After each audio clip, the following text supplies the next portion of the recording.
Beijing Federal Executive Council meeting warns ministers that they risk sack if they don't perform. I'll be hanging out with Gani Kaide Balogun and Adewale Adeoye. If you're ready, let the hangout start now.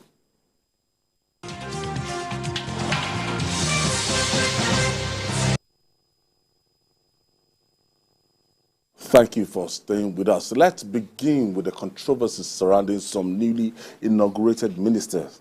The Minister of Earth, Culture and Creative Economy, Anato Musawa, has denied issuing statements on her NYSC status, which is circulating in the media.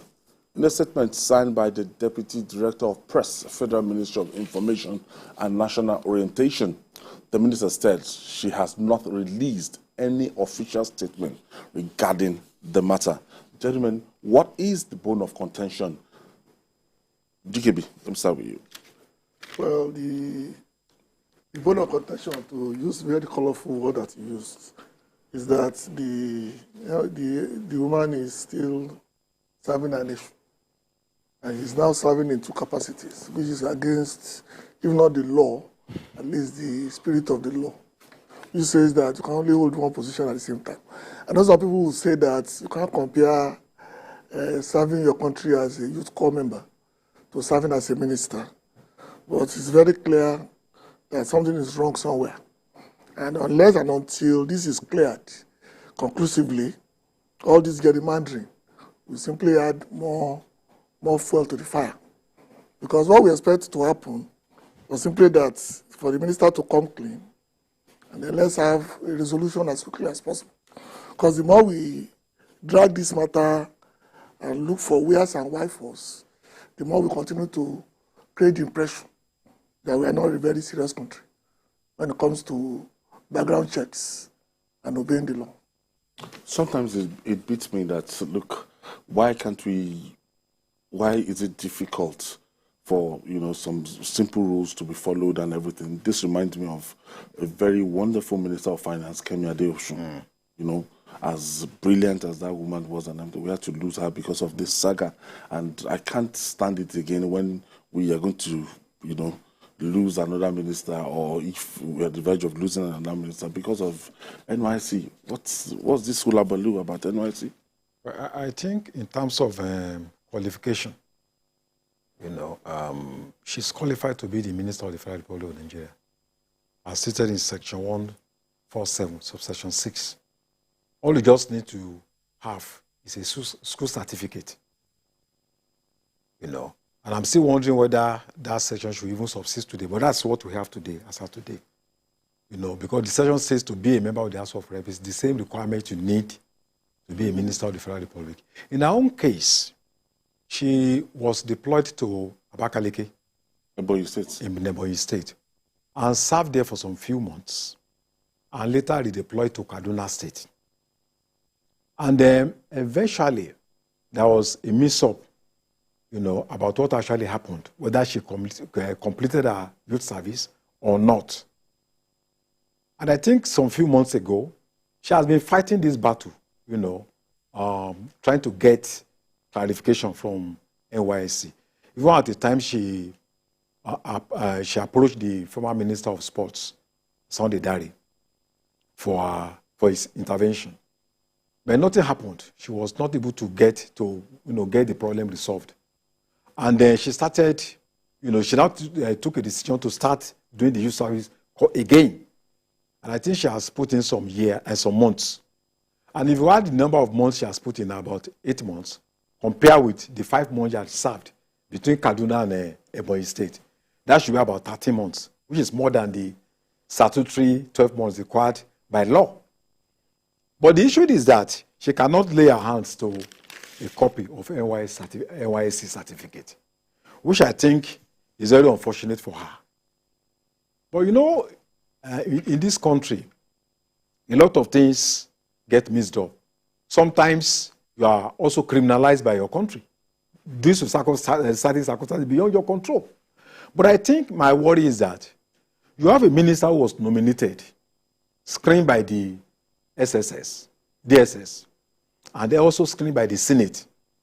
And I felt that in a normal country, this should have been an issue that should have been brought before the two institutions.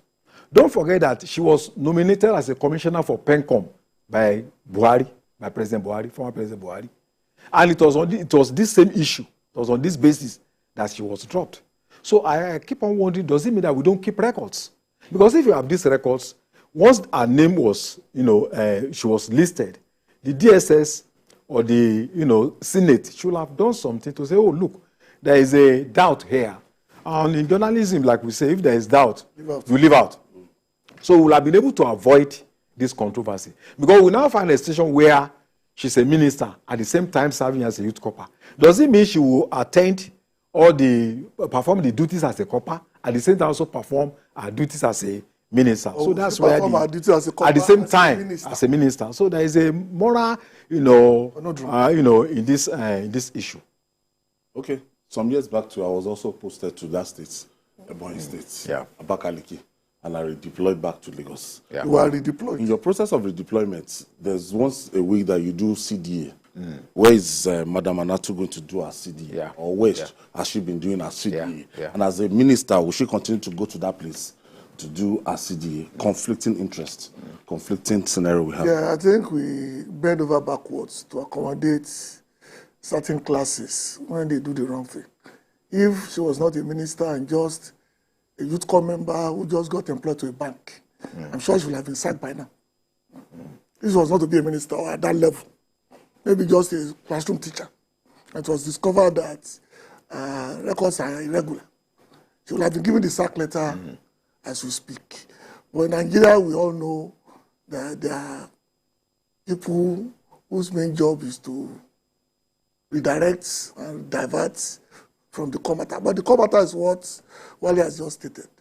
That no matter the circumstances that led to this, haven't occurred before during the Buhari years, there is no way on this God's earth this should reoccur today. If we have done our due diligence as a country, if the DSS has done their job, if the Senate has done their job, and if the woman herself knew she was going to become something going forward. I know a former governor that went back to school because he realized that fine, he had all the money he could have, he's now a governor. But he doesn't have this to reflect that reality. Yeah. And because he couldn't show anything from his former university, he decided to go back to school himself. And that's what he did. Sometimes you have to bite the bullets and simply do the needful. You can't keep putting our country in such a quagmire simply because you want to be given appointments. She has the right. The case you raised, the woman simply went back to London. Yeah. The former minister. She simply went back to London. Today we have a governor that is still battling NYSC problem somewhere. Yeah. I don't really know what the big deal is. It's 12 months, because when we served, we know guys that only comes to camp. Yes. When we're about to be paid. In fact, they are the big one that we know that will be paid that day. Yeah. Because we will be in camp. They will not be in camp. They will drive in on a particular day, and you can be rest assured that's the day we get our alawi. Yeah. So the system has always been screwed. It's always been like this. But at this level, it's not a good reflection on the Tinubu administration. Should this stand like an impediment if we are going to get the best from this minister? Yeah. She's going to offer her best to the Federal Republic of Nigeria. Just, there are some laws, there are some things, there are some norms that we're meant to review. That this NYSC thing, because I know people that are schooled abroad, they still come back here for their NYSC. That's the law. Now, should this NYSC thing be a kind of impediment right now? Well, the NYSC Act is inferior to the Nigerian Constitution. The Act says that if you are a university graduate and you are 30 below, you must do NYSC. As at the time she graduated, she was under 30 as a lawyer. So she needs to serve the country for 12 months. Now, she can claim that she has served the country for more than 12 months. But the fact of the matter is that there is no evidence, certificate to prove. Is that you have an exemption? Exemption, yeah, you can be exempted or certificate of participation. So in the absence of this, but what I think is wrong is that she cannot be a youth corper at the same time as a minister of the Federal Republic. So she just needs to drop one. Maybe she will do away with the NYSC or go to court to fight for exception based on the fact that she has put in some months. But we can't just leave it and then allow it to, to be swept under the carpet. But I think on principle, general principle, she's qualified to be the Minister of the Federal Republic. These developments we are just talking about, it's not as if she's committed a crime, but there is a moral dilemma. False, yes, false or false exemptions, false certificates and all that. So I think we need some kind of wisdom to handle this. So but I think it's a new thing that is confronting. One nominated, yes, we have not been. But she cannot be a copper at the same time, minister. She probably needs to defer one for the other, or go to court for interpretation. She's working with young people that we have. She's in charge of creative economy. Yeah. So she's not to be the person they look up to. And to not be even good in her own interest. But she will go to an event. She should be a moral icon. Yeah, to the country, they will look at it and say, our minister that is a copper. Okay, moving on now.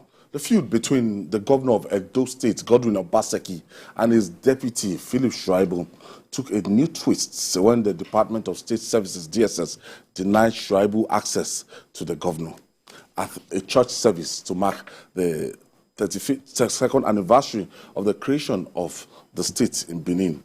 The deputy governor stood up to greet Obaseki, but a DSS operative blocked him just a few meters away. Is this not childish? And I saw that picture. I think our producer should just get that picture. I think we sent it earlier. And I saw it. Somebody you've been working with for the past how many years? Yes, because you have kind of reached now. So the DSS now will now come in between you and your boss. I saw that picture. It's like the Obaseki, Philip Shuaibu was trying to explain something to the security officer, and security officer just said, no, you can't have access to the governor. And the governor just sat down like an emperor, just looking away, not saying, please, this is my deputy, let me talk. Politicians are so wicked. Well, I pity the DSS, honestly, this DSS operative, because she was caught in a very, very difficult situation. Between the devil and she needed to think very fast to take discretion on her own. Maybe there have been a standing instruction that if the deputy approach, and that this event is to celebrate the anniversary of the creation of Edo State. Yes. So, so a deputy governor will not have access to his principal. So the DSS, to me, the public forum, acted based on our own discretion. That look, I'm not sure of what will happen if I allow him to come and greet the governor. I'm not sure of what. But the governor was there watching like an emperor. So he was there watching. He made an attempt to stop. He stopped the deputy governor, but the governor did not do anything. That means that what the DSS did, was in line with the thinking of the governor. But there was no way the DSS operative at that time would have known. But in a country where you have acrimony, serious bitter acrimony between two people, and a country where we are ruled by superstition. Yeah. So allow him to just come in like that. I think the discretion taken by that DSS official at that moment was the best thing he could have done. But we cannot debate whether the dispute between them should go to that level of stopping two officials from interacting at a public function. So I believe that, if you look at the build-up of this scenario, so all of a sudden, don't forget that we are talking about ambition. We are talking of the collapse of trust that has been building up. They have not been seeing each other, for a very long time. No, just went on vacation. So he went on vacation. So the crisis has been building up. I'm just talking about the decision of that DSS at that time. He might felt, look, the best thing I could do was to protect my principal. Whether it is right or wrong in a public function is another thing for debate. It is wrong. I feel it's a shameful thing for Governor Obaseki to sit down and even watch that his deputy governor is being humiliated in such a way by a very junior officer. It shows a spectacular lack of class on the part of the governor. And I've been told that this governor I know that this is what he has shown and exhibited. I know there are some governors, when they cut off their deputies, they've been cut off. But they will still pretend in public forum, just for the sake of decency. For the optics. And then you go away. You never see the person again for as long as you want. I want to know the DSS of the governor who told me the signals that the governor give on whether he wants to see you or not. I think he gave about 4. That wants to see you now. He wants to see you at his own discretion. Or not at all. He doesn't want to see you. He wants you to come, but he'll send somebody to you. All this is part and parcel of protecting your principal. But what he did was wrong. Because you don't get involved in things of this nature. Imagine now, ipso facto, that Shabu becomes the governor. And then that particular detail was now sent to the State House. Well, how will he now relate to that principal that he has embarrassed in public? Yoruba said, there are things you don't do as a true born, simply because you want to call it the favor. Like I said, the governor showed lack of class in this manner, because no matter what the situation is, the optics is bad. All you need to do is stand up and greet your deputy. If you think it's going to be superstitious, fine. You don't even need to touch him. Just appear to have a casual relationship. And then we'll sit down and you sit down and the thing will go on. Well, I was looking at the scenario, even because if you see the picture now, the governor witnessed it. If that was about to happen, that the DSS was going to block him, let my deputy come in. And the optics, just exchange pleasantries. Things could not have been away for 1 month. Don't forget, welcome back. They left APC together during the crisis to go to the same thing. When Shuaibu was the godson, I don't know about now, was the godson of the man they were fighting as of that point in time. So that means somebody who brought you up, polished you, made you deputy, didn't make you deputy governor, encouraged you or pushed you to the point where you became deputy governor. You fought him on behalf of this man, and this is what you are getting back. And I hear people be saying about karma and retribution, and they said he deserves it and all that. But it's not Shuaibu that's my problem. Yeah. It's the governor. And the way the governor handled the situation, to me, it shows lack of class. There are many other instances. This one is just an isolated case, and because we are seeing it, there have been so many accusations also. Now, yeah. We found out this deputy governor, for the sake of our viewers, has gone to courts to preempt any impeachment move against him by the governor. Yeah.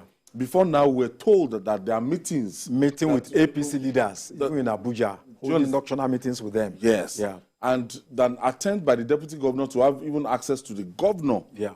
Before now, that was thwarted by security operatives before now. But we are talking about this one. And that everything is about 2024 election. Yes. About ambition, about rapid ambition. About loyalty. About loyalty. And that Obaseki is saying that, look, Edo North and Edo South have been producing the governor. That Edo Central has produced just for 18 months, Professor Sumo. Who made him the referee? So no, I'm just talking about I'm just talking about what is causing the dispute. Okay. So and that if there is going to be anybody who wants to be governor, we still have more than 1 year ahead. That it should take it cool and then let things be resolved internally. So for me, I think both sides have they have their own faults. Both are products of treachery. Both are in APC. Nursing a gubernatorial ambition a year to the government. There's nothing wrong about that. But the fact of the matter is that two of them are products of treachery. They took the part of treachery and disloyalty to emerge as partners. They were emergency partners who just came out of intrigues. Who saw a kind of an immediate objective of meeting their own political ambition. Yeah.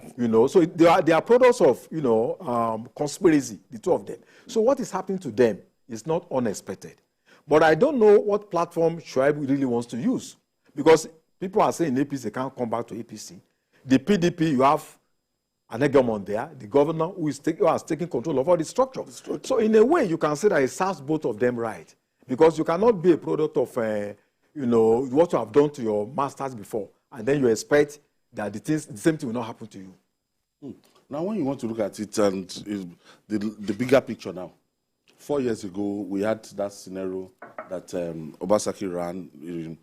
He had the sympathy of Nigerians. And most governors. Went to the PDP when he was maltreated within the All Progressive Congress, and eventually he emerged as a governor. And we saw the role of this same Shuaibu there now. And this same Shuaibu, a lot of people say he wants to mend fences with his estranged godfather to now be the candidate of... this is the picture.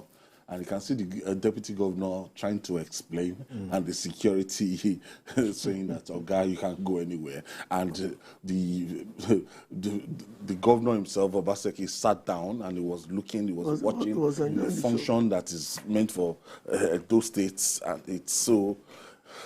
The jubilation for the deputy governor would have been thorough that day. Journalists are always looking for this kind of optics. Yeah. We're always looking for shots like this. If you're a photojournalist, this is your picture of the day. Because so if you check Punch newspaper, they took it like twice or thrice. So everyone in the gatherings looking up. Yes, everybody looking at what is happening. Yes. So we're talking about the front row. Deputy governor trying to explain to the security guy, and the security guy saying, "Oga, you can't go anywhere," and the governor feeling like a dawn, seated like that, and when I saw these optics, this is not so good. But you have to understand, whatever creates you will destroy you.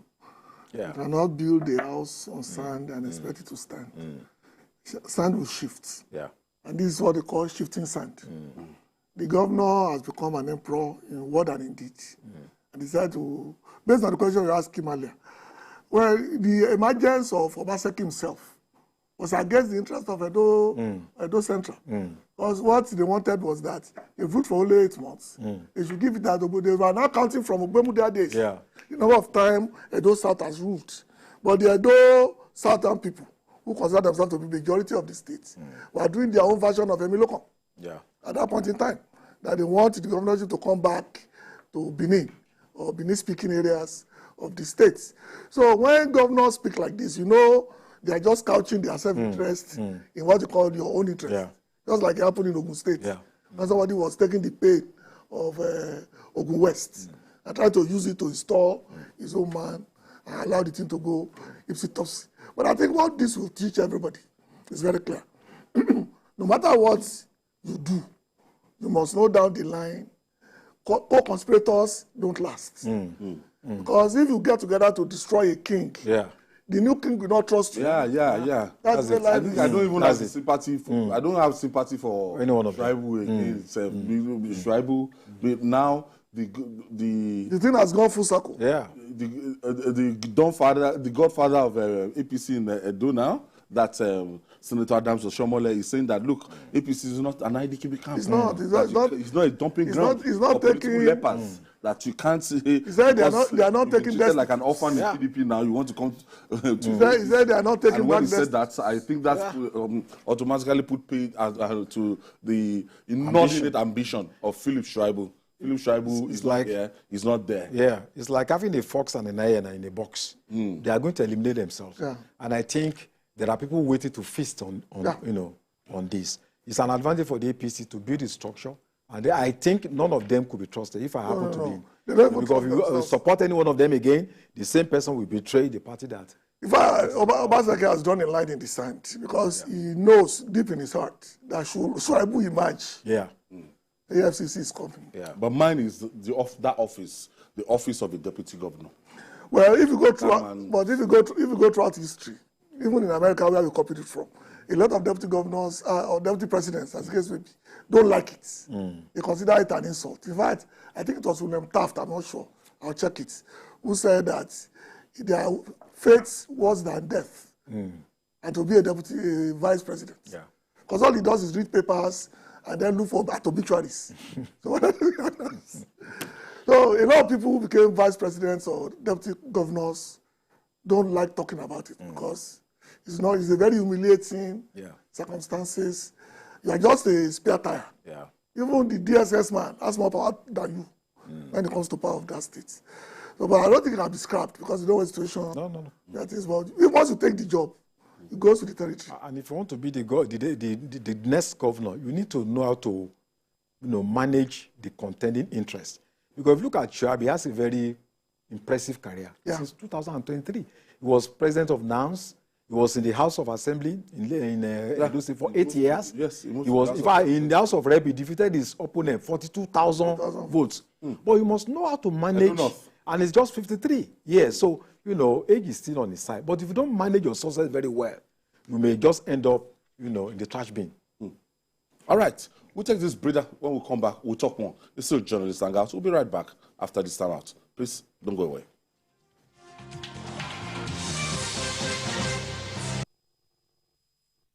Things in life, making great music is a process. And a key part of that is the right data and the data that helps you understand what needs to be done and how to do it and what sound will connect with listeners. No, bring it up, bring it up. That's not everybody sees.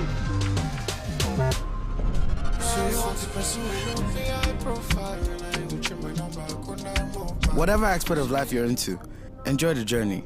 9Mobile's got you covered. Dial *301# now. 9 Mobile. You're heading home from work. In the busy traffic, your car breaks down. Car horns blast. Your car is pushed aside. You call for help. Phone battery blinks and dies. You take a cab. Few miles, tire bursts. What a day. Frustrated, sweating, and tired. Nearing home, darkness envelops the street. Wow! Just one house is bubbling with life. Brilliant lights, loud music, smiling wife, all welcome you. We alone have light? Yes, it's JRB Solar Energy Systems, my anniversary present to us. No matter how dark life is, the sun is gonna shine on everything you do. JRB solar inverters, batteries, solar panels, solar street lights and more. Telephone 0906 752 1111. Email sales@jrbsolar.com. JRB, the sun is gonna shine on everything you do.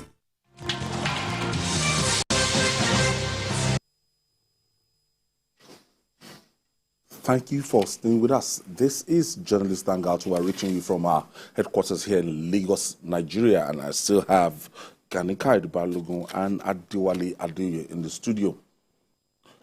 In Katsina State, the new administration is battling old problem of insecurity. The governor has banned the use of commercial motorcycles and tricycles in the night across 19 local government areas to check insecurity. The State Commissioner for Internal Affairs and Home Affairs, Nashiru Muazu, said the ban will be in place from 8 p.m. to 6 a.m. daily in the local government areas affected by banditry. I'm quite familiar with Katsina, and those people that are commercial motorcyclists there and these tricycle riders, I don't know. Maybe the state government will be providing a kind of alternative, because if you look at the population, especially the state capital, you know, the number of people that depend on this for their livelihood. Yes, and you know, all across the states. So for you to do this around 8 p.m. to the next day, 6 p.m. I think that's what they are limited. It is more or less a curfew for the desert areas of Katsina State, because there's no way you can move along vast distances without Okada or Marwa coming to your rescue. So what they are saying primarily is this, that as far as they are concerned, across the 19 local governments, there's now a curfew between 6 p.m., between 8 p.m. and 6 a.m. Because there is no way that you can move around that area with the number of vehicles that are available for the rural areas. And most of these are rural local governments, by the way. They're not really the ones that affected the state capital or their major cities. So I think what needs to be done is that when it comes to security, any other consideration can be thrown away while we concentrate on solving the problem that will save lives and property. So I agree with the state government that while this is not ideal when it comes to the economic well-being of the community, of the states, but they have no choice in the matter than to ensure that people are safe as far as these things are concerned. When you want to look at it, and the administration of Aminu Bello Masari did not just enjoy in terms of the giant stride. Nobody talked about the giant stride of that administration. In terms of employment, in terms of infrastructure and everything. One thing that's just belittled that government is just this insecurity, and insecurity. And a lot of people will say, oh, that was the home states of the former president. And still, they still had not a very high turnout of crime rate. Well, it's a problem that was inherited by the current administration, current governor in Katsina, which shows that it's a continuous problem. Remember that I think in 2019, the district of Daura, the hometown of the former president, was kidnapped, and kept for 2 months before it was released. And I think in 2020, about close to 200 children were kidnapped in Kankara, in Katsina State. So it has been an ongoing problem. Just this February, I think more than 100 people were killed when some vigilante people were massacred by terrorists. Yeah. So the governor needs to come up with at least, even if it's cosmetic, certain decisions that might minimize or reduce the capacity of armed gangs to inflict terror. Because most of the time they operate in the night when they know people are asleep, people are helpless, and of course they use Okada and tricycles. They don't use vehicles. So I believe that step will reduce terrorism, but it's a temporary step. It does not address the root cause of conflict that we have in Katsina State and the surrounding states. I think since 1987 it has never been worse, considering the fact that Katsina has a very rich history. It used to be the center of Islamic learning, in the 17th century up to the early part of 19th century. Now you're having a situation where it's violence, it's killings, a state that was quite harmonious, peaceful, So it's a major problem, but it should not be left for Katsina State alone, because when we have insecurity in Katsina, we're also not safe. So I think there should be collaboration between the federal government, Katsina State, and the surrounding states so that we can work together to resolve the problem and make Katsina to be safe, to regain its heritage again. I thought there was a time the Northwestern governors tried to get together to create maybe a force or a fund to ensure that they were protected. But we seem to go around in circles every other month. Yeah. Because we don't seem to understand or want to look for the roots of what's really happening there. And that to me is the sad part. Yeah. Because we keep looking at this basically as a terrorist act without looking at the holistical elements surrounding that particular problem. So that's why I said I agree with the new governor. This is a start. Because if you can declare curfew and you inhibit the ability to move around, that may save some lives. But ultimately, the buck stops on the desk of the president and commander-in-chief, whose duty is to ensure that every part of Nigeria is free of all these miscreants and these terrorists. Because unless that is done, we'll continue to take, because I remember during Masari's time, he also did this at a point. But they had to lift it because it's affecting the economy and the lifestyle of people living in that area. So I start with the governor, but it should go beyond this. This is just cosmetic at best. Yeah. I think basically the buck stops, the table of the federal government. Yeah. That's talking in terms of security of life and property, and the administration we are getting towards 100 days. Yeah. By now, we should get a framework that they will work with in combating terrorism, banditry across the country. I think we keep on sometimes moving in circles. We have identified some of these problems, and people have provided solutions locally and internationally. That if you are practicing a federal system of government, you must reflect through the federalism as it is practiced in other parts of the world. We didn't create federalism. We borrowed it from other countries. How did they run their security system? So when we are talking about state police, this is why it is even more important, that we need to know that it is time for people in Katsina to be involved in policing their communities. Let's have a situation where the police commissioner in Katsina will be from Katsina State. The DPOs, the field officers will be people that are localized in those areas. Don't forget that Katsina State is shared border with the Nigerian Republic. So we are going to have inter-border, border, and also. So we need really to address this problem by decentralizing power so that communities and states can also, be major stakeholders in providing security for their people. All right. The new cabinet members of President Bola Ahmed Tinubu, now have their marching order. President Tinubu, who presided over the first Federal Executive Council meeting of his administration at the council chambers of the State House in Abuja, warned them that it will not accept failure from them. President Tinubu said they risk sack if they don't perform. Gentlemen, this is like the marching order, and then this FEC coming on Monday. The last administration they adopted Wednesday. I think Wednesday started with Obasanjo. I think I may be wrong, but I know what this is basically what they do in Lagos. Lagos meets on Mondays. It's a psychological thing that you start the week by knowing what you're going to do, and then you don't waste the week doing inanities. It's okay if it works for the. You know, from Wednesday to Monday now. It depends on, like I said, this is what they do in Lagos. Yeah. Basically, they meet on Mondays and they review last week, they project for this week. And everybody knows their. So when you are coming on Monday, you come with your reports. Yeah. And then whatever you think you are going to do going forward.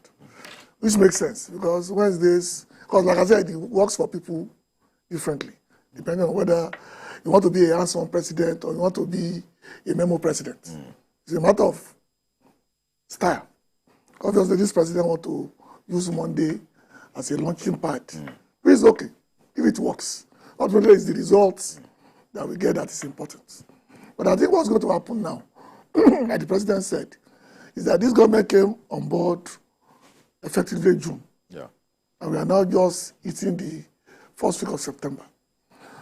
Any minister who was appointed 2 weeks ago, who does not have a marching plan order right now, is not a serious minister. But in fact, I expect newspaper houses and some of us, TV stations and radio stations, to start drilling these ministers from the end of next month, towards October 1. Because they will ask them, you not be minister for 2 months. What have you done? Because it's not only the president that stands the risk of sacking them. Our job is also to ensure, because you and I know there are ministers who start for 8 years. Now, you can't even recognize them, even if your life depends on it. If they tell you that you have to know the name of this minister or you will die, you cannot, because they are anonymous. Nobody knows who they are. I hope this will not happen this time, because the president is an on top of the line president. I hope he's not going to fall victim of what happened the last time, where a lot of people are just throwing memos, and then at the end of the day, nothing happened. The success of this administration will be weighed and assessed at the outputs of these ministers. Yeah.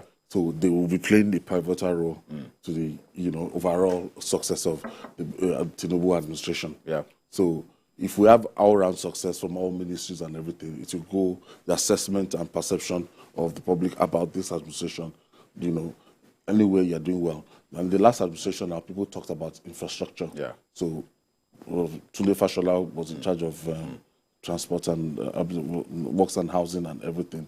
But right now, a new team. Yeah. Everybody is expected to perform. And if you don't perform, the president is saying that I'll show you the way out. And if the president can stand by this word, if one person just made a kind of example, others will sit up. I think it's impressive, first of all, having this kind of meeting on Mondays, because the most management meetings, companies, they have their management meetings on Mondays, because it's the first day of the week, and then you can set agenda for the week. So I think it's a very, very good development coming from over the weekend and then having this kind of meeting. And I'm impressed by what the president said. He asked the ministers to restore public faith in governance. That is an indirect way of admitting that public faith has diminished over the years. And that is the truth. People have the impression that, those ministers, they are going there to eat. So the only way they can restore that faith is in how effective, they are able to perform. In the last administration, we are talking about 1 or 2 ministers. But we are talking about 45 ministers now. We can distribute themselves. But now we have 45 ministers. If just about 30 of them can stand out in their ministry, I think it's going to be a kind of a huge plus to the future of this country. Don't also forget that we're having new ministries. Some have been, split into 2. Blue economy, some split into 3, arts and culture, innovation. So we want to see a fundamental shift, a paradigm shift from what we have had in the past. And I'm impressed by what the president said. Look, if you don't perform, you will leave. I don't think the last administration ever did that. We did. But we said on this program that it will not happen. So what is now important is to meet up. Those words must be translated into action.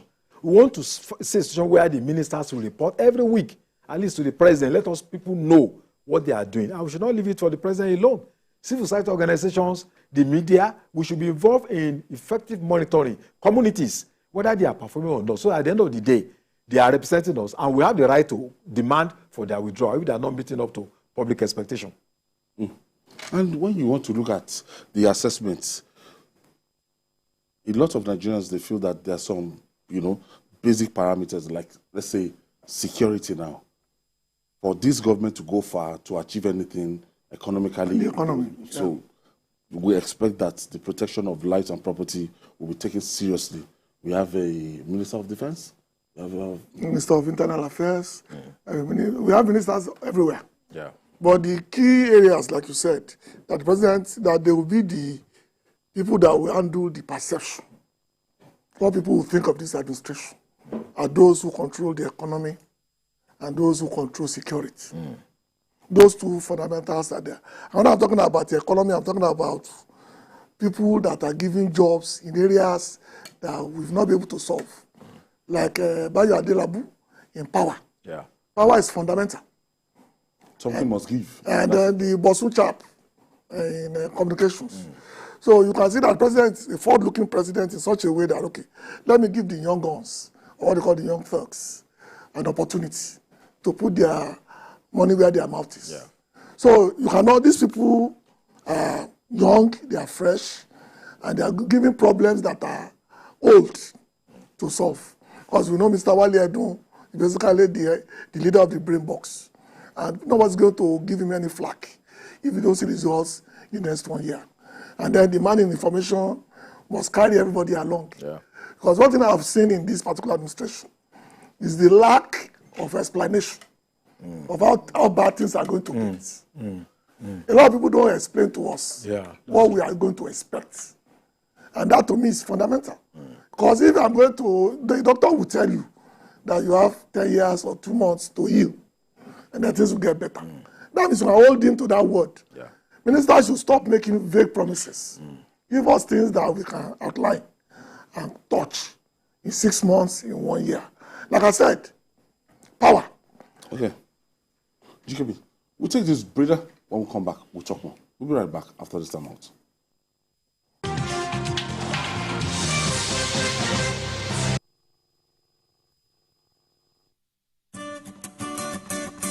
In today's world, our lifestyle, both at work and at play, depends on connectivity. Our connectivity depends on the devices that make it possible, and these devices depend on electric power. When power fails, our life shrinks, our work drops, and our joy dips. JRB Solar Energy Systems are here to ensure that we enjoy uninterruptible power, uninterruptible joy. Whether you're running a business, an institution, or just a home you return daily to rest, JRB has got you covered. No project is too big for our super digital inverters, long-lasting batteries, and efficient solar panels. Go.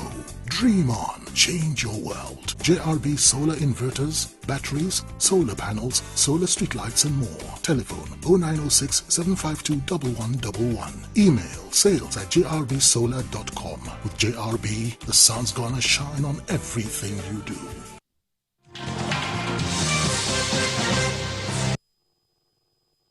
Thank you for staying with us.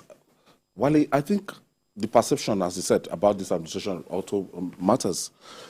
The last administration, if I attempt to tell anybody that, there's an information out there, and say, by listening to the news and I monitored it, and who said it, and they say, Alhaji Lai Mohammed, people will just, no. They just walk away. Yeah. So the perception is very, very about that administration and about anything that comes from the Minister of Information. Yes. I think that is very, very important. Government should not be seen to be deceitful. Once people discover that you give them false information, once, twice, third time, Were they really giving false information that time? Well, or people the credibility was not just there. I think the messenger, the message being passed across, you know, there's a way you pass some information across that. For instance, you know, if a president has some health challenges, it's either you don't speak or you say the truth. But don't try and, you know, look some diplomacy about it, because eventually people will be left in doubt about what is going on.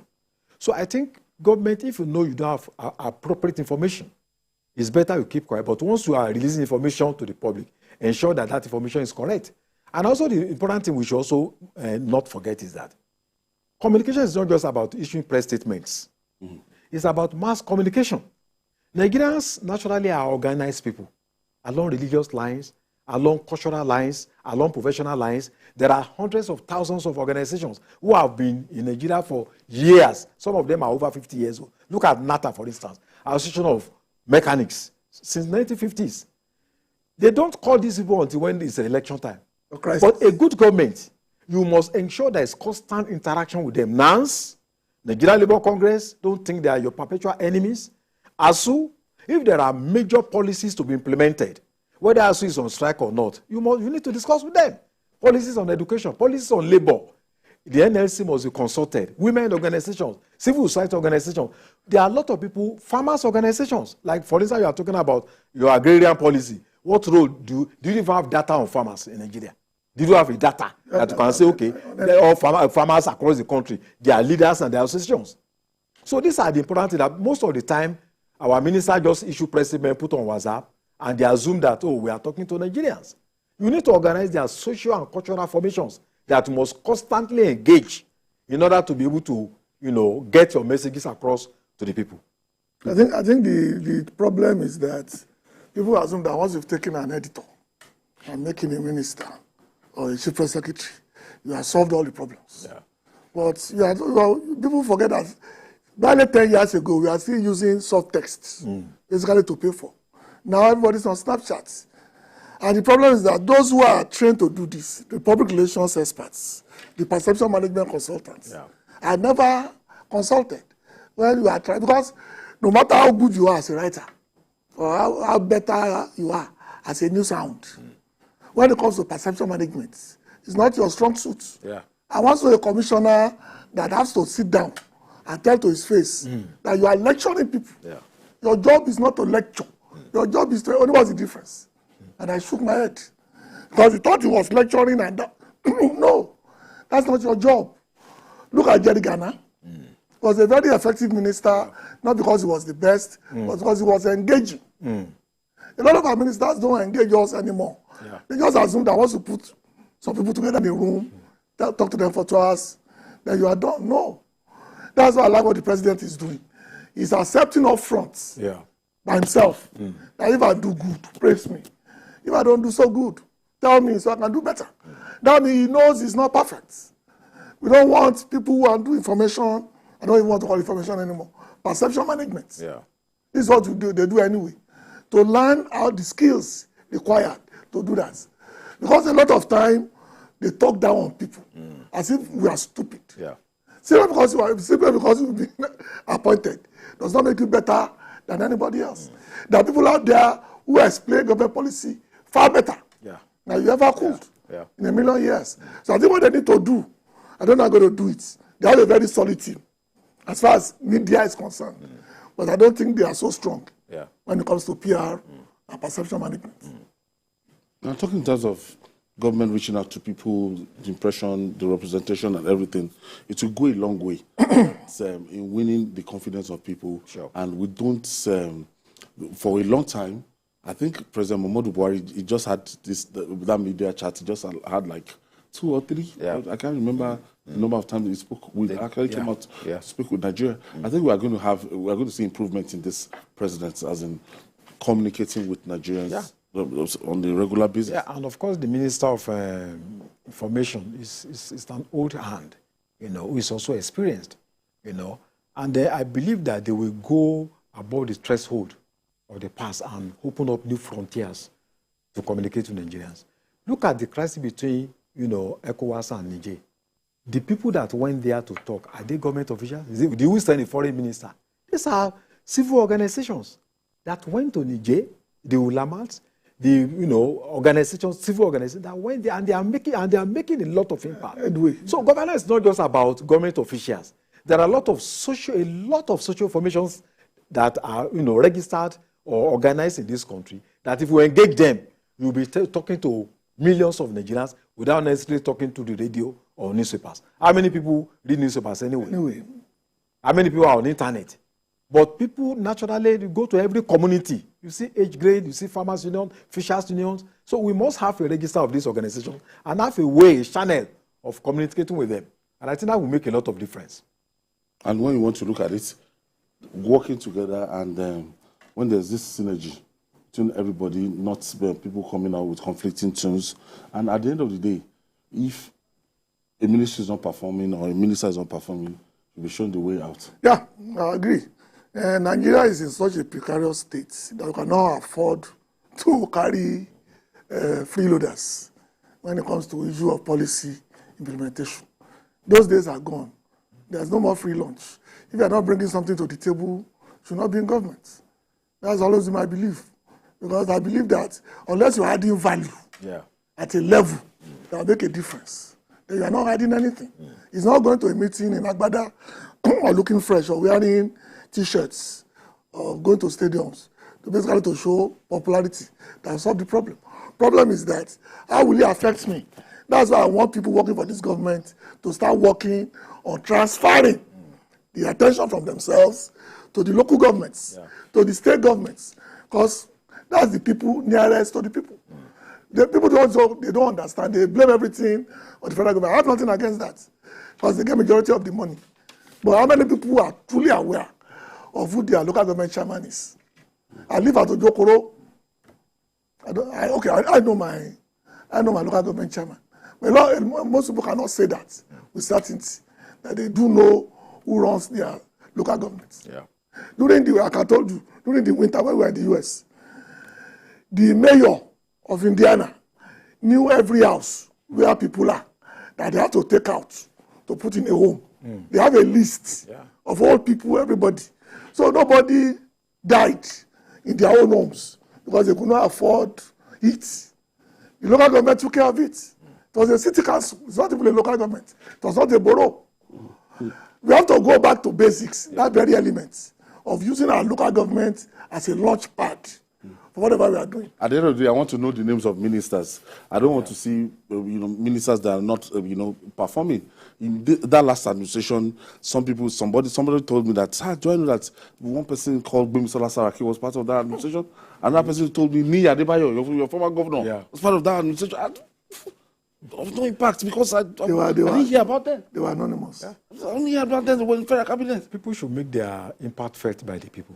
And if you are working, you cannot be hidden. Look at Zulum. Zulum is just far away. I don't think he has ever visited Lagos. But in recent time. But everyone is talking about him. So if you are working, if you are actually doing a lot of work, people will know that you are working. So we are challenging these ministers, and I think it's up to Nigerians to challenge them and box them to a corner. Because they are representing us, we are paying their salaries. So we want to know how they will perform in the next 6 months. Like you said about, representative in the US, the people elected there, they look for their subjects. They come to. One person told me that when he got to London, somebody just came and knocked his door. I understand you just came into this bureau. You are welcome. I'm the councillor representing this area. I know. If you have any challenge, this is my phone number. That's governance. But here, your House of Rep, he doesn't want to see you. He sees you as a riffraff, like somebody disturbs him. For you to know how far. And you are the one paying him, tax people. Do you know that in the 80s, because I was the secretary of my area, if you have a new tenant in Oshodi, they will fill a form to take it to the police station with their picture. When they are leaving, you have to tell them again that they've left. And this is a new tenant. So we've done it before. We can do it again. Wale Adeoye, thank you for your contribution. Thank you.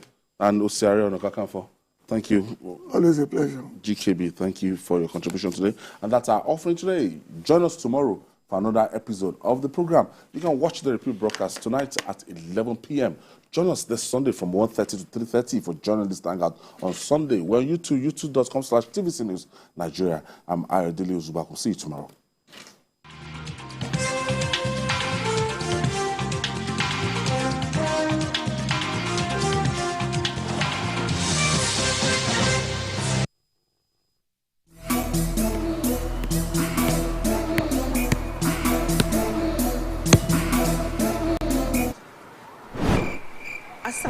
Pass ball. Here for skills.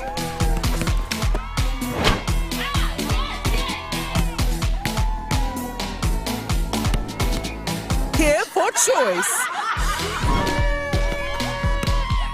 Here for fans. Here for dreams. Here for goals. Here for celebrations.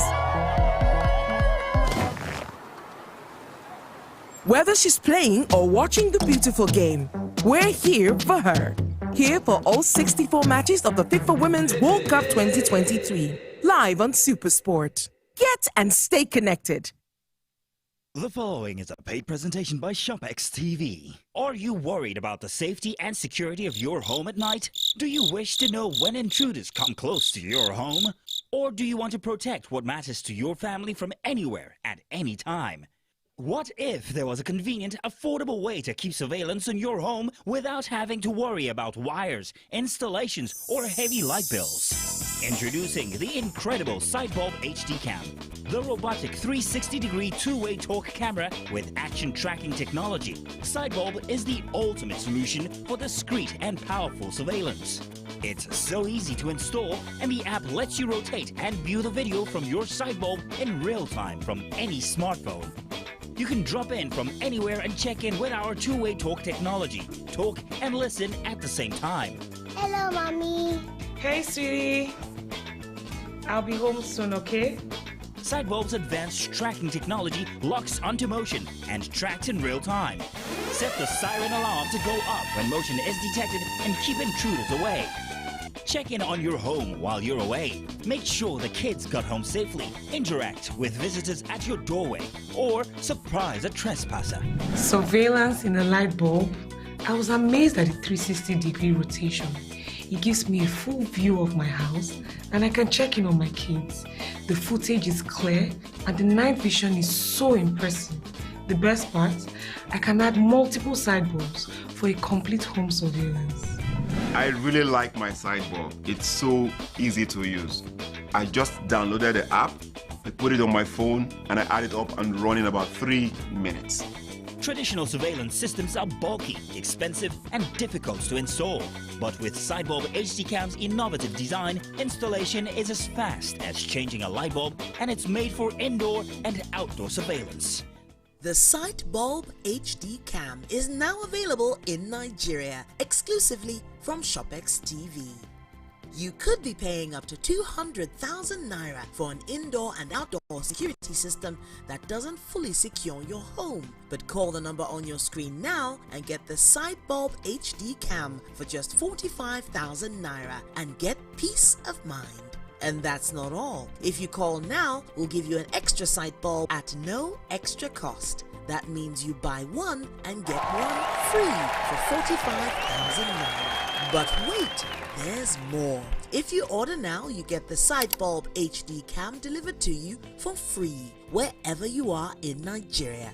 So, call the number on your screen now or visit our website to place your order while stock lasts. The proceeding was a paid presentation brought to you by ShopX TV. At TVC News, wherever the big news story is happening, we're geared up to break it. TVC News, first with breaking news.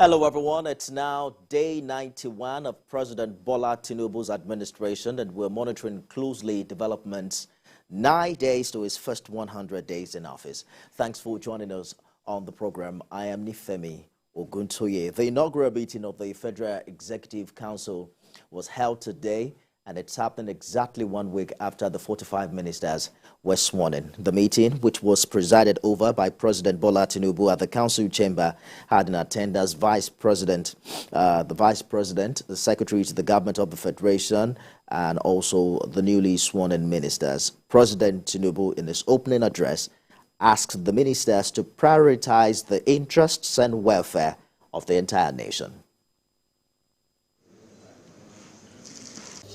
The expectation is high, and there's a tough time right now. We must work hard and create a buoyant economy that will serve every Nigerian. Every Nigerian. We have from unemployment that is a level that is not acceptable. We are threatened by climate changes. You see have underemployment.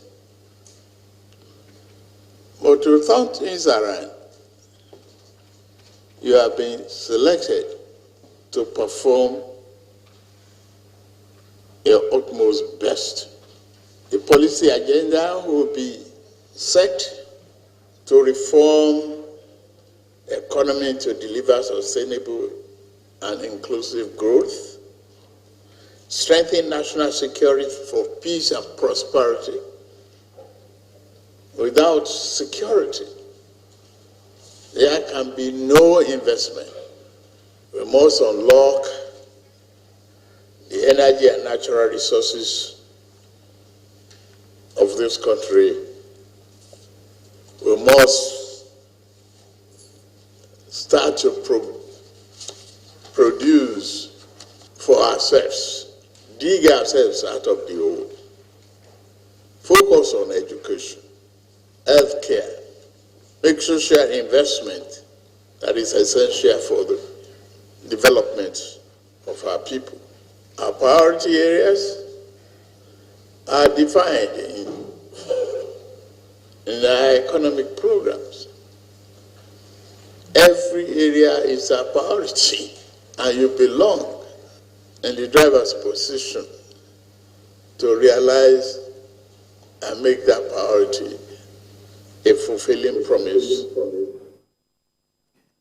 President Tinubu there with the inaugural charge to members of his cabinet. State House correspondent Femi Akonde joins me live from the presidential villa. Femi, what were the key decisions made today at the inaugural FEC meeting? Yes, Nifemi, the mandate was about the economy. The Coordinating Minister of the Economy, Wale Edo, made a presentation during the Federal Executive Council meeting. They examined President Bola Tinubu's 8 priority areas, that is jobs, security, infrastructure, agriculture, food security, and all areas of President Bola Tinubu's Renewed Hope program. All of that was examined during that inaugural Executive Council meeting, with the mandate given to the ministers to ensure that the president achieves these goals he has set out to achieve with his administration. You know, they are talking about ensuring that these policies are people-oriented. Wale Edo, as Coordinating Minister of the Economy, will drive that process. President Bola Tinubu, in his Renewed Hope agenda or manifesto, promised to create 50 million jobs. The Minister of Industry, Trade and Investment is also talking about building that value chain within the sector and other sectors to ensure that these jobs are created in real time. President Bola Tinubu talked about unemployment, underemployment also. He says some of these are the drivers of insecurity and the instability we have seen in some parts of the country. So the ministers understand that mandate. But at today's Federal Executive Council meeting, the key focus was on the economy and the need to urgently revamp the economy without resorting to borrowing, because President Tinubu says borrowing as it stands in Nigeria now is no longer sustainable. Nigeria can no longer service debt with 90% of its revenue. These monies, he said, can be channeled into other productive sectors of the economy. And he's asking the ministers to put on their thinking cap to see how more revenue can be generated so that the country will move away from the dependency on external borrowing. Nifemi. Femi Akonde, State House correspondent live for us from Abuja. Now, poverty eradication and investment promotion for wealth creation depend on justice reform. And that's according to President Bola Tinubu. He mentioned this yesterday while declaring open the 63rd Annual General Conference of the Nigerian Bar Association with the theme, Getting It Right, Charting the Course for Nigeria's Nation Building. President Tinubu says Nigeria cannot continue to use its revenue to service debt, saying a world-class remuneration for legal professionals would sanitize the judiciary for a prosperous Nigeria.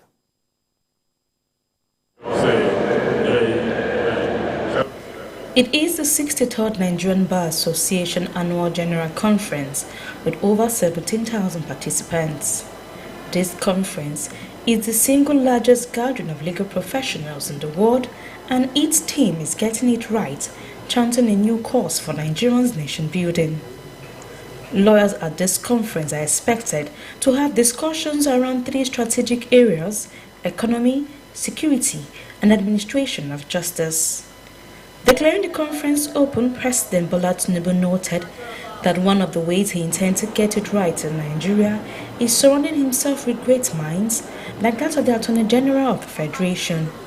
The renewed hope agenda is here, and it is important for private sector to key into it. If we must achieve greatness as a nation, what do we do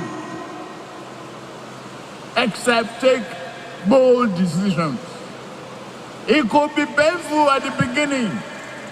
In the medium term and long run, it's not about you.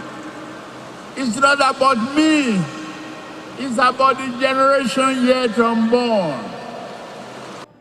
The AGF urged lawyers to occupy a strategic place in the architecture of the nation building. My humble charge to all legal practitioners in Nigeria, be it on the bench or at the bar, is that in the discharge of our professional endeavors, we should be continually guided by the need to place the interests of the nation first. We cannot speak about getting it right without mentioning your achievements as governor of Edo State. You have done well. We have seen your track records, and it is our expectation that as President and Commander-in-Chief of the Armed Forces of the Federal Republic of Nigeria, Your Excellency will not only replicate what we saw in Lagos, but that Your Excellency would even do more. Invest in our power sector. Let us create regulatory structures that reward success, that deliver to our people, our hospitals, our schools, and our industries the sustainable, robust power supply that our country so urgently needs. Is it not ironic that a country with abundant gas resources cannot optimally operate its power plants due to lack of gas? At the end of the conference, it is expected that lawyers will be able to set an agenda on behalf of Nigerian citizens for the purpose of achieving a nation-developing administration. One way of getting it right and chanting a new course for nation-building, President Tinubu says, is for Nigerians to disregard the past and look towards the future. He assured Nigerians that he will continue to make decisive decisions that will better the lives of Nigerians, and also he is open to constructive criticism. Celestina Iria, TVC News, Abuja. Let's talk about 91 days of Bola Tinubu presidency. I'm joined by Senior Advocate of Nigeria, Simon Jawando, who joins me from Kwara State. Also joining us on the program is Director, Commonwealth Institute of Advanced and Professional Studies, Professor Anthony Kila. Gentlemen, thank you for joining us on the program this evening. Professor Kila, let's begin with you. The president has again said tough decisions must be made to set the country on a growth trajectory, despite the initial pains that, meaningful reforms, according to him, usually bring. How easy is it to get the country on the side of government this time, given how people's confidence in government has dwindled over the years? Well, how easy? I think it's not very easy, for two reasons. Reasons of the past and reasons of the present. The past has not given us much reason to trust government in Nigeria, and the present is quite painful. So the government needs to continue actions that will show that they're willing and able to tackle the issues that are affecting Nigeria. I think that is the situation, because people want to say, well, the situation is very bad, and the present government, just about 90 days old government has inherited a terrible situation at hand. And to move forward, it's not an easy task to answer your question. But I think, symbolic things like attending the gathering of legal professionals is a symbolic good sign of connection with merit. And that's the kind of thing that is required to move the country forward. Let me bring Senior Advocate into this conversation. The president, has used the platform of your conference to address some critical issues. He mentioned that servicing external debts with 90% of our revenue isn't sustainable, and that as a country we must make the very difficult changes. How does this government win the trust of the people through the hard times? Well, thank you. I think what the president says is the obvious. It is not sustainable to use such amount to service debt. But the situation we find ourselves in Nigeria is like somebody with toothache. Whether you like it or not, it's going to be excruciatingly painful to get it removed, and we must remove it. So what the president or the government should do to get the buy-in of the people is what the president is already doing. All they need to sustain it, that is communicating with the people, letting the people know the reasons why tough measures have to be taken.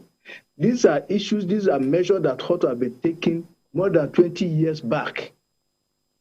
But they have to be taken. And since we have a courageous president that is determined to take these steps, all the government needs to do is continue to engage the populace, continue to engage the people, the reasons why we have to go the way we have to go. I think that's my suggestion.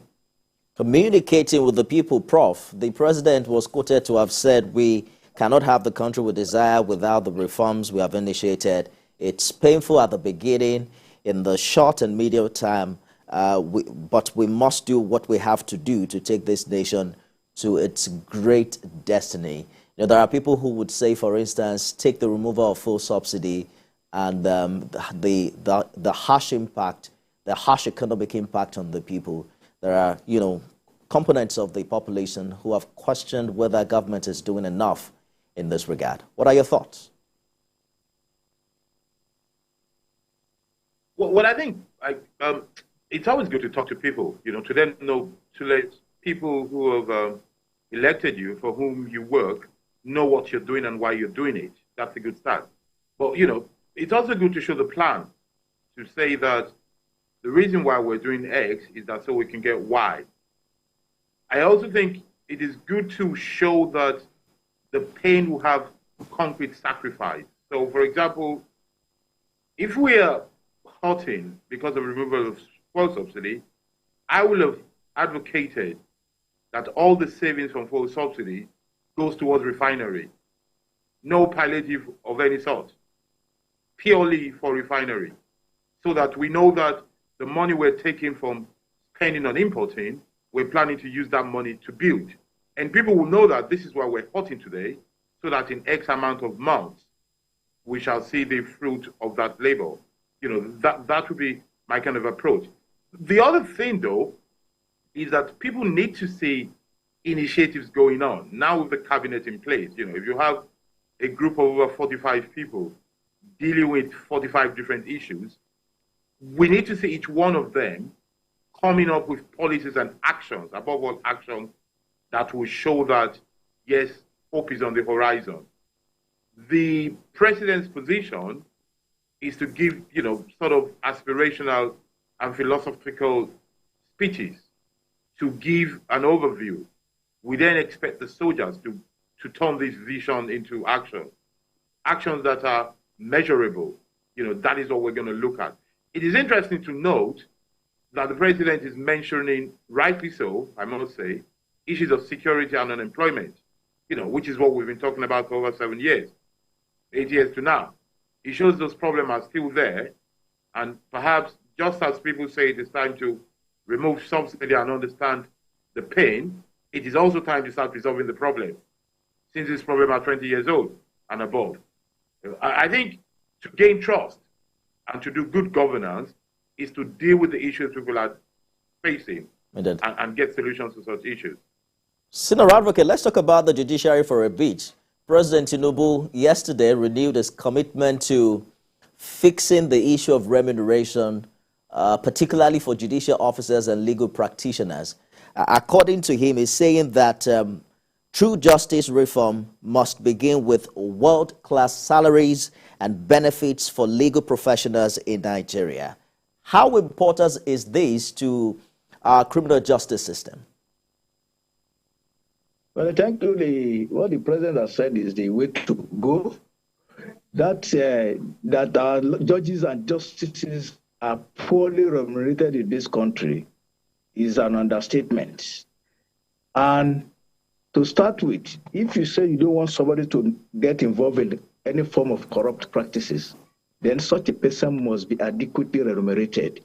Not only that, the facilities that are necessary for effective and not much trouble delivery of the work must also be made available. So the way to go is one way. One of the ways to go is what the president has said, that is going to make sure that they enjoy world-class salaries and allowances. But the addition to that is the requirement of working condition, the working tools, the working environment. All these things have to be there so that our judiciary will become a world-class one.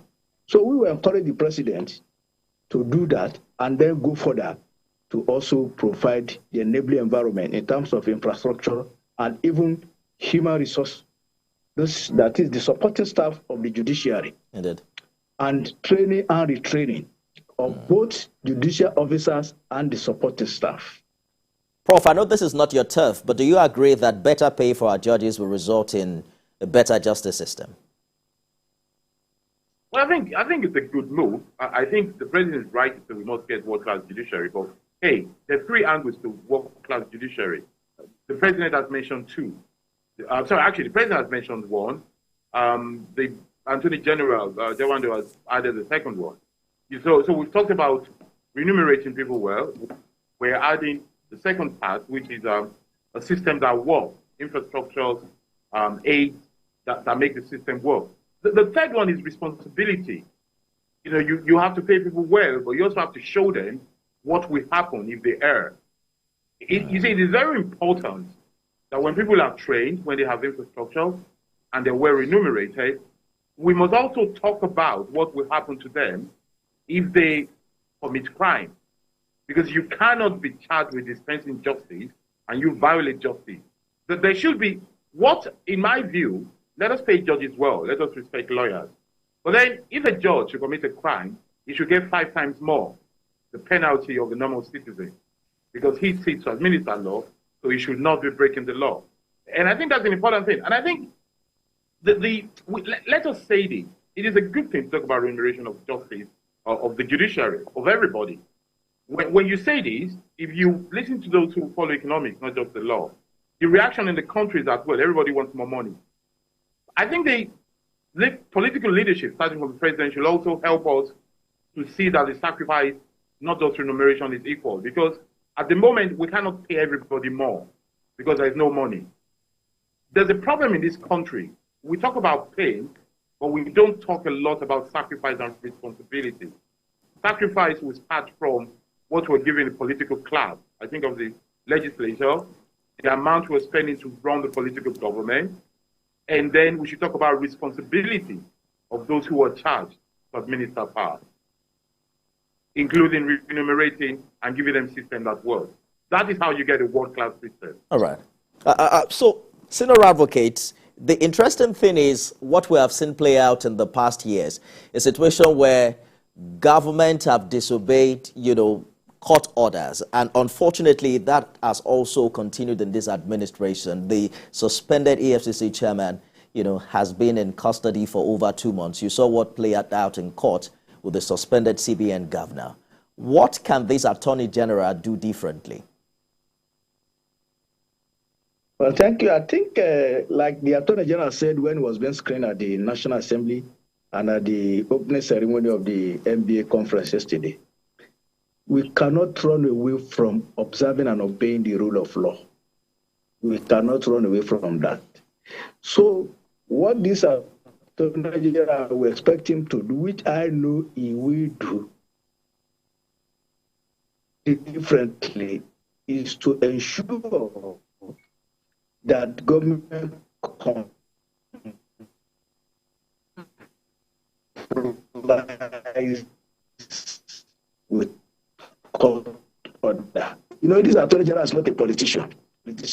He's a complete fact that the president want to do away with the whole order of disobedience to court order. Because I know that for him to have appointed the President Attorney General, Prince Fabime, he must be prepared to listen to legal advice that will promote the rule of law and obedience to court orders. So I expect, and I know that by the grace of God, the President General will pave way for obedience to court order. So you're saying that, senior advocate, you're saying that the decision of government is a function of the president listening to legal advice, because the former vice president was a professor of law himself, and you're wondering if it was a situation where the president wasn't listening to legal advice, or he just had, his own idea of how governance should be done.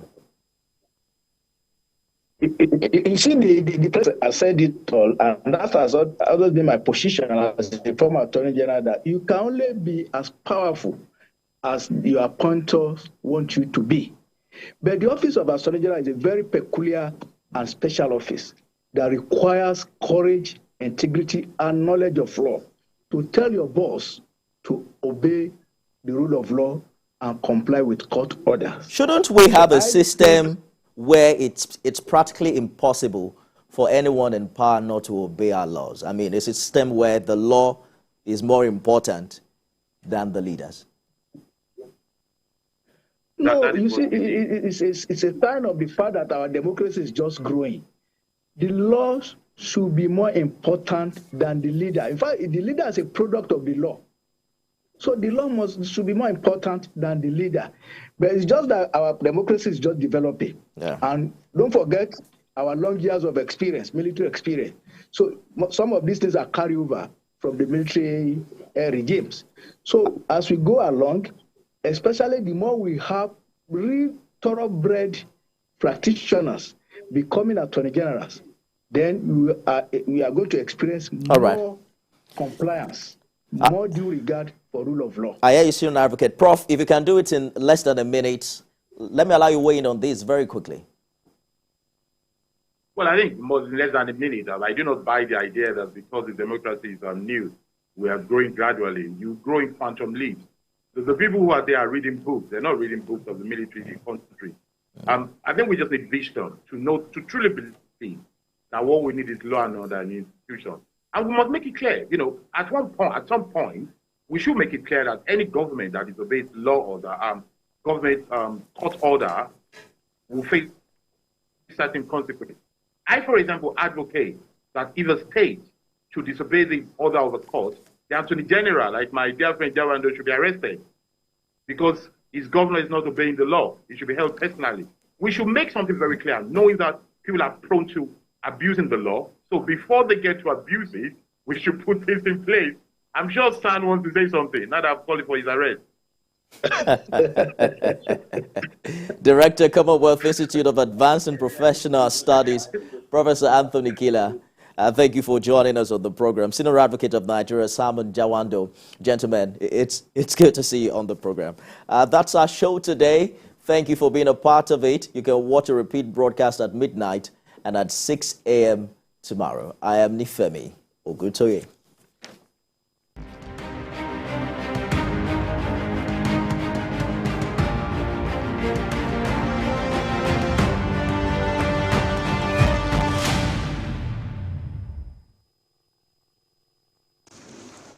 The following is a paid presentation by ShopX TV. Do you spend the night trying to get comfortable? Your knees rub bone on bone. Your back and hips ache. You wake up in pain? Not anymore. ShopX TV is proud to introduce the Contour Legacy Pillow, the patented, ergonomically designed tapered leg pillow that naturally fits the contours of your legs, knees and thighs to help align your spine and alleviate pain. Watch, when you sleep on your side, your leg falls forward, twisting your pelvis and lower back, putting pressure on your spine, hip and sciatic. But the Contour Legacy Pillow cushions your knees and cradles your legs, relieving stress on joints while restoring your lower back alignment. Sleeping on your side, your leg comes over and puts you out of alignment, causing lower back pain, hip pain, even knee pain. By using the Contour Legacy Pillow, it restores the natural alignment of the spine, helping to alleviate pain and pressure, leading to much more restful sleep. Old-fashioned leg pillows are bulky, but the anatomical design of the Legacy Pillow fits perfectly the shape of your body the way nature intended. You can even use two together for full leg alignment. Legacy Pillow is exclusively ventilated, so it always stays cool and dry. With top crescent design, it cuddles up to you perfectly and easily moves with you. Ordinary pillows go flat, but the Legacy Pillow is made up of soft memory foam, so it never loses its shape and the cover is machine washable. The Contour Legacy Pillow is now available in Nigeria, exclusively from ShopX TV. You could be paying up to 500,000 naira for an orthopedic bed that doesn't properly support your spine. But call the number on your screen now and get 2 Legacy leg pillows for just 69,900 naira and get relief from back and hip issues. But wait! If you call now, we'll upgrade you to the Contour Better Sleep Collection. The collection comes with 2 Contour Legacy leg pillows and 2 Contour Cool Gel head pillows at no extra charge. The Contour Cool Gel head pillows' soothing orthopedic support will cradle your head and neck for full alignment, while keeping you cool all through the night for the best sleep of your life. Incredible! That's 2 Contour Legacy pillows and 2 Cool Gel head pillows for just 69,900 naira. And that's not all. Place your order now and we'll also deliver your Contour Better Sleep collection with no shipping charge. But hurry! This is an exclusive ShopX TV offer and only available for a limited period. So, call now while stock lasts. Your rest is your wealth. The proceeding was a paid presentation brought to you by ShopX TV. Have you been thinking of where to acquire knowledge without stress and inconvenience? Then what are you waiting for? The National Open University of Nigeria is the place to be. For up-to-date information about the National Open University's programs and activities, join me, Lulu Bankong, on NOUN Update, showing on this station every Friday at 12:30 p.m.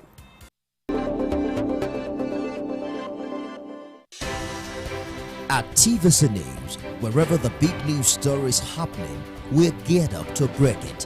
TVC News, first with breaking news.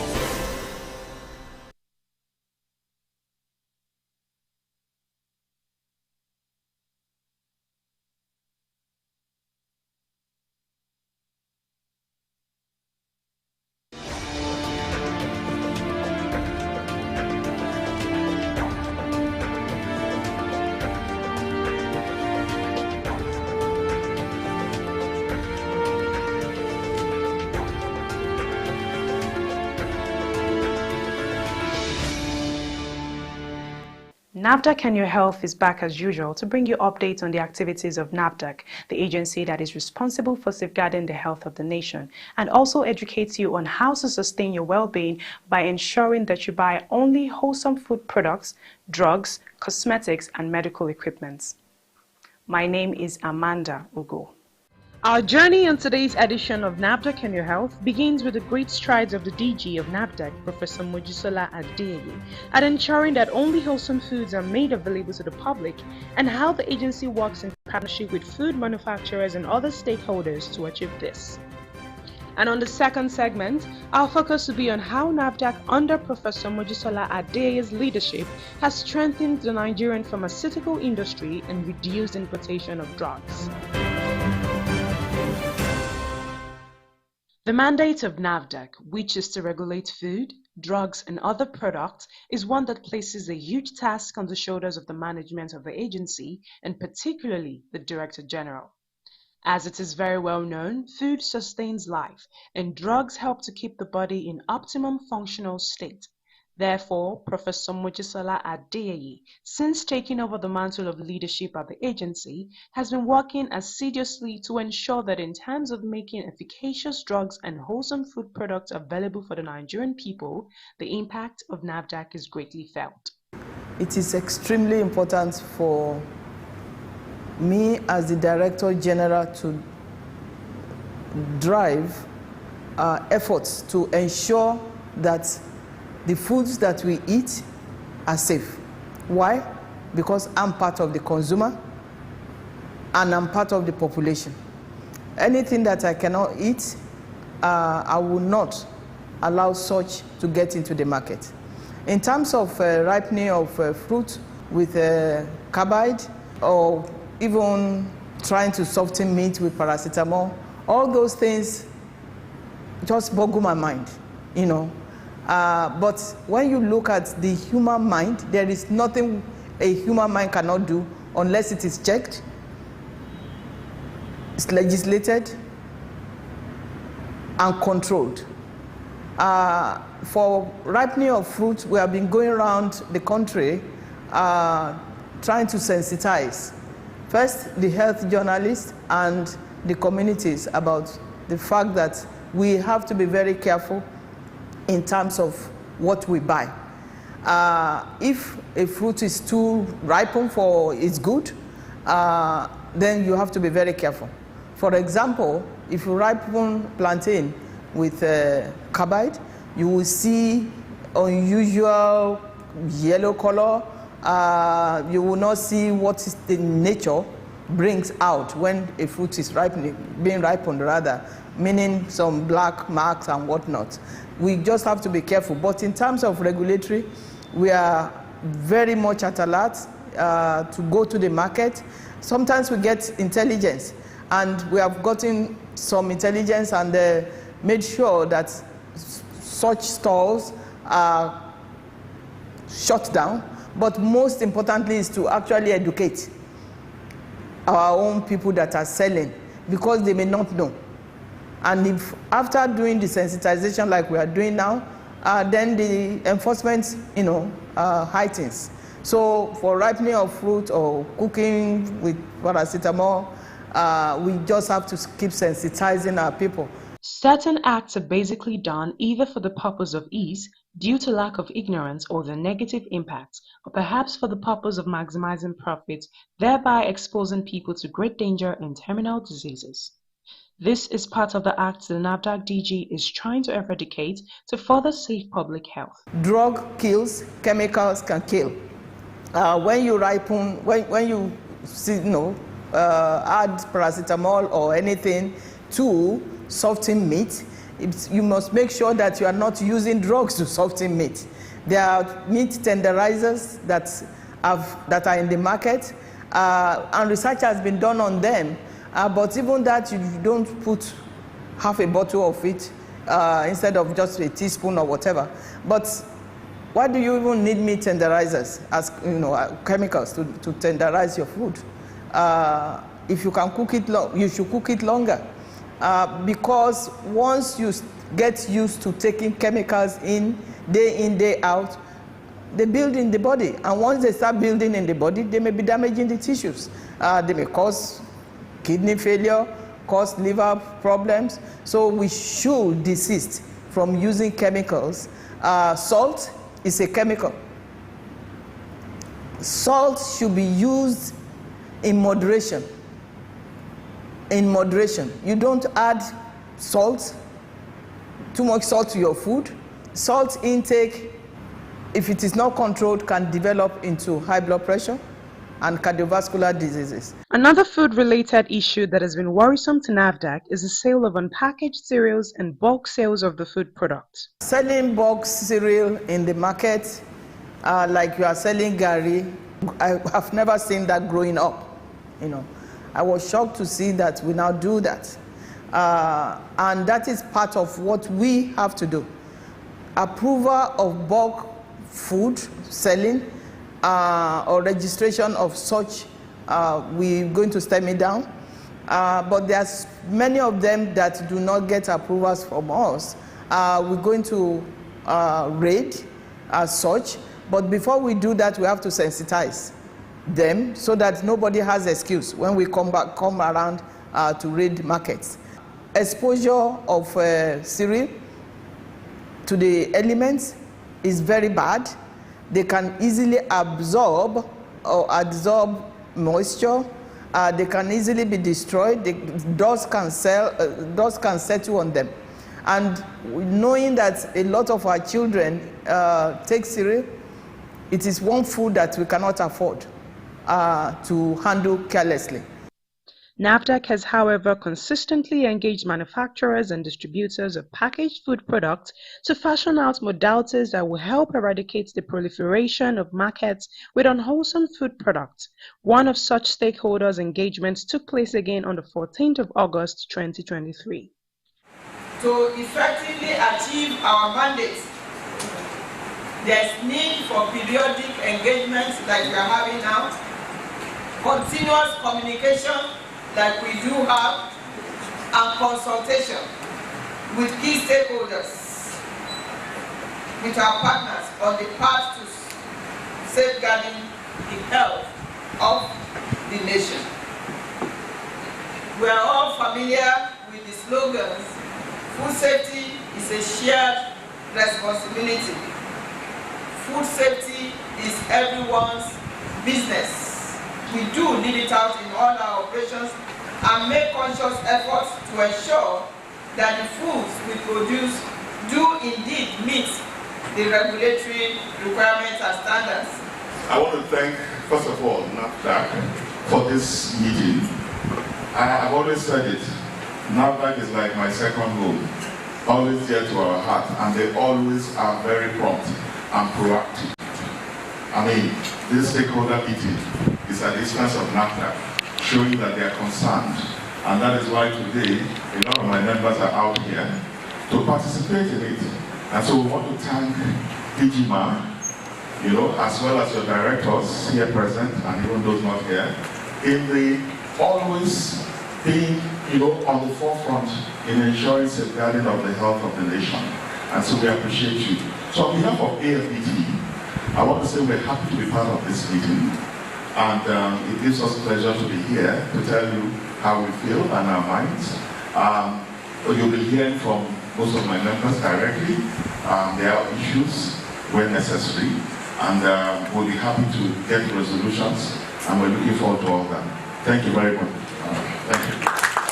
NAFDAC and Your Health will continue right after the short break. Please stay with us. Safeguarding the health of the nation. Welcome back. You are still watching NAFDAC and Your Health. The Director General of NAFDAC, Professor Mojisola Adeyeye, in her retrospection recalls how Nigeria did not have to rely on imported drugs in times past, the good old days when Nigeria produced drugs for export. This makes the NAFDAC DG feel the urge to encourage local drug manufacturing companies to once again up their game so that Nigeria would not only be self-sufficient in terms of drug production, but also have the capacity to produce drugs for export. This has prompted the drive of the NAFDAC DG to begin to harness all resources possible to build the capacities of local pharmaceutical companies. I will go back to 43 years ago, before we left the country for further studies. I was the pharmacist in charge of the pharmacy at Baptist Medical Center in Ogbomoso. I left UCH we left UCH for Ogbomoso. And I was in charge. We were working with missionaries, well-educated, highly intelligent doctors. Whenever they go back on follow or holiday, they buy medicines from here. The medicines have quality. There have been several missteps that were taken by past administrations that brought us to where we are. Before I left, we had licensed patent medicine dealers. Now, there are thousands and thousands and thousands.